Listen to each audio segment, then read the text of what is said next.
당신을 위한 로하우스 조담소 손은채 변호사와 함께합니다. 안녕하세요. 안녕하세요. 법무법인 신세계로의 손은채 변호사입니다. 오늘 상담소를 찾은 분은 어떤 고민이 있으신지 사연으로 먼저 만나보겠습니다. 저와 남편은 대학 시절 총학생회에서 만났습니다. 남편은 총학생회장이었고 저는 간부였습니다. 남편은 학창시절 말수가 적고 카리스마 있는 성격으로 유명했습니다. 사실 그 점에 반해서 결혼까지 한 겁니다. 남편은 남자가 큰일을 하는데 여자가 막으면 안 된다 같은 소리를 종종 했습니다. 자기 일을 방해하지 말라는 말로 알아듣고 저는 잠자코 있었습니다. 그런데 결혼 5년 차쯤부터 남편의 외박이 잦아졌습니다. 그러다가 어느 날에는 빚쟁이들이 집을 찾아와 난장판으로 만들어 놓았습니다. 남편에게 아무리 전화해도 연락이 닿지 않아서 불안했습니다. 그렇게 한 달이 지났고 자정 무렵 남편이 연락도 없이 집으로 돌아왔습니다. 자초지종을 물었더니 돈을 좀 빌렸는데 상황이 좋지 않다며 앞으로 힘들어질 수 있으니 일단 이혼을 하자고 하더군요. 저는 처음에 싫다고 했지만 상황이 좋아지면 바로 다시 합치자는 말에 남편의 말을 따를 수밖에 없었습니다. 이혼한 이후 처음 몇 달간은 남편과 가끔 통화를 했습니다. 하지만 두어 달 뒤부터 당분간 연락하기 힘들겠다고 하더니 소식이 끊겼습니다. 그렇게 1년이 지났습니다. 전세 계약이 끝나서 저는 다른 동네로 이사했습니다. 그곳에서 총학생회에서 함께 일했던 대학 동기를 만났습니다. 그 친구에게 제 고민 상담을 하다가 사이가 가까워졌고 저희는 진지한 만남을 갖기 시작했습니다. 그러던 중 어느 날 남편에게 문자 한 통이 왔습니다. 남편은 우리가 헤어진 것이 아닌데 어떻게 대학 친구를 만날 수 있냐라고 하면서 법대로 해결하자고 통보했습니다. 남편은 저를 되찾고 그 친구를 응징하겠다고 하는데 저는 어떻게 해야 할까요? 너무 두렵습니다.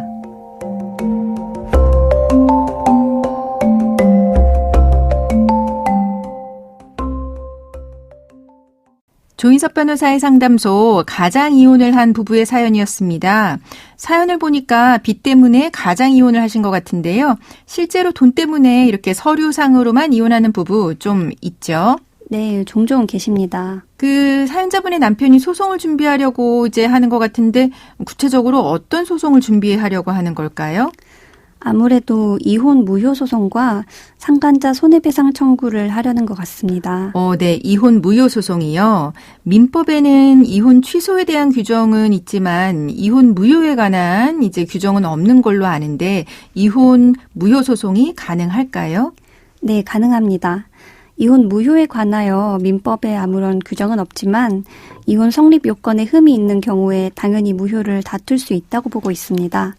그래서 가사소송법 제2조 제1항에서 이혼 무효의소를 가류 가사소송으로 규정하고 있고 또 실제로 재판이 진행됩니다. 네, 그럼 어떤 경우에 이혼이 무효가 되는 걸까요? 몇 가지 사유가 있겠지만 기본적으로 서로 이혼 의사의 합치가 없었던 경우 이혼을 무효로 봅니다. 그런데 이 이혼 의사라는 것이 어떻게 해석되느냐에 따라 차이가 있어요. 이혼 의사에 관하여 혼인관계의 실체를 해소하려는, 그러니까 실제로 따로 살겠다는 실질적 의사를 이혼 의사로 보는 것이 하나이고요. 다른 하나는 이혼 신고, 어쨌거나 혼인 중인 외관을 없애기 위해서 협이혼 신고를 하는 형식적 의사를 이혼 의사로 보는 것입니다. 실제로 따로 살 생각이 없지만 서로 동의하에 이혼 신고를 했다면 이는 가장 이혼으로 볼 수 있습니다. 네, 그러면은 가장 이혼이라고 할 때 그 이혼이 무효로 되는 걸까요? 사연자분의 경우 어떻게 볼 수 있을까요? 사실 부부의 실제 의사가 무엇이었는지를 정확하게 파악하기는 매우 힘듭니다. 그렇죠. 네.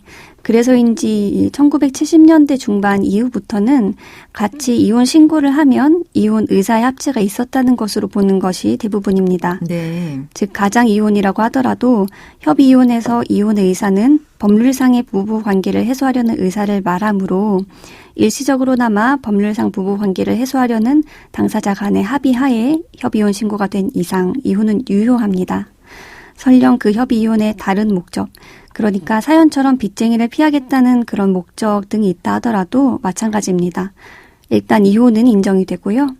남편 입장에서는 좀 억울할 수 있습니다. 네, 그렇죠. 네, 실제로 이혼하려고 한 건 아니고 빚쟁이들에게 아내가 괴롭힘 받는 걸 방지하려고 이혼 신고를 한 건데 그래도 이혼을 무효라고 할 수는 없습니다. 네, 그러면 이제 사연자분 같은 경우 남편의 이혼 무효 청구는 이제 기각될 가능성이 매우 높다는 이야기입니다. 네. 그러면 남편이 대학 친구를 상대로 이제 소위 말하는 상간자 위자료 청구하는 것도 어렵지 않을까 싶은데요.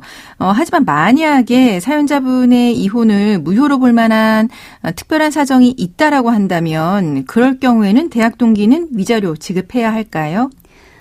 만약 이혼 무효 청구가 인용된다면 이 판결은 제3자에게도 효력이 있습니다.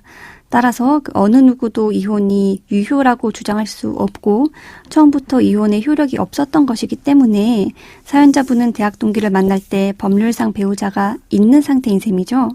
우리 법에서 법률상 배우자가 있는 사람과 만난다면 부정행위, 즉 상간자가 될 수 있는데요.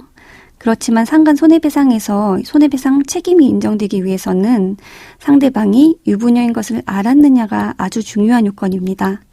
다시 말해 불법 행위에 고의가 있었냐는 말인데요. 네. 사연자분의 경우 일단 서류상으로 깔끔한 싱글이었습니다. 그리고 원래 집에서 이사도 하고 남편과 연락도 주고받지 못하고 있는 상황이었죠.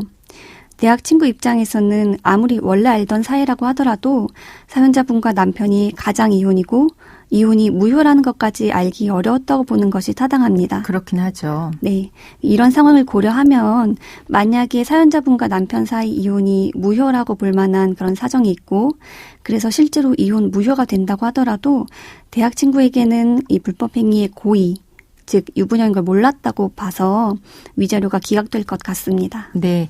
그러면 지금까지 상담 내용을 정리해보자면 사연자분의 남편은 이혼 무효 소송과 대학 동기를 상대로 상간자 손해배상 청구를 준비하고 있는 것 같은데요. 우리 민법상 이혼 무효에 대한 규정은 없지만 이혼 성립 요건에 흠이 있는 경우에는 이혼 무효 소송이 가능합니다.